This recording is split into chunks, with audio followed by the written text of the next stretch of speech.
राज्य विधिमंडळाच्या उद्यापासून सुरू होणाऱ्या पावसाळी अधिवेशनाच्या पूर्वसंध्येला सत्ताधारी पक्षाच्या चहापानाच्या निमंत्रणावरती विरोधी पक्षानं बहिष्कार टाकला। महाविकास आघाडीच्या नेत्यांची आज मुंबईत पत्रकार परिषद झाली, त्यावेळी त्यांनी हे जाहीर केलं। सरकारची शेतकरी विरोधी भूमिका अधिवेशनामध्ये मांडणार असल्याचं विरोधी पक्षनेते विजय वडेट्टीवार यांनी सांगितलं।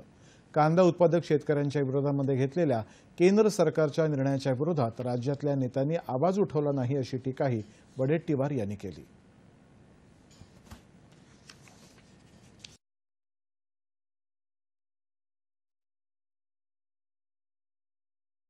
या सरकारचा नकारात्मक दृष्टिकोन आणि या जनतेला वाऱ्यावर सोडून उद्ध्वस्त करण्याचं महाराष्ट्राला केलेलं पाप, यामुळेच या नतरस्त आणि भ्रष्टाचाराने अखंड बुडालेल्या सरकारच्या चहापाण्याला, जे सरकार शेतकरी विरोधी आहे, जे सरकार विद्यार्थी विरोधी आहे, जे सरकार बेरोजगार विरोधी आहे, ज्या सरकारने महाराष्ट्र लुटून खाला आहे आणि महाराष्ट्राच्या अस्मितेला कलंक होऊन हे सरकार आहे, अशा सरकारच्या चहापाण्याला न जाण्याचा निर्णय आम्ही घेतलाय।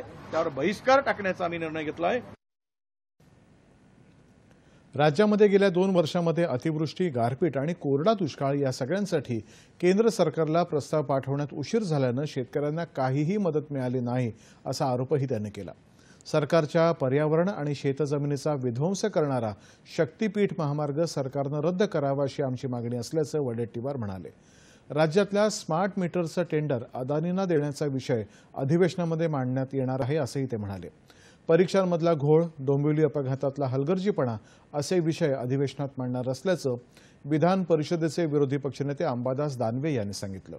या पत्रकार परिषदेला बाळासाहेब थोरात हे देखील उपस्थित होते।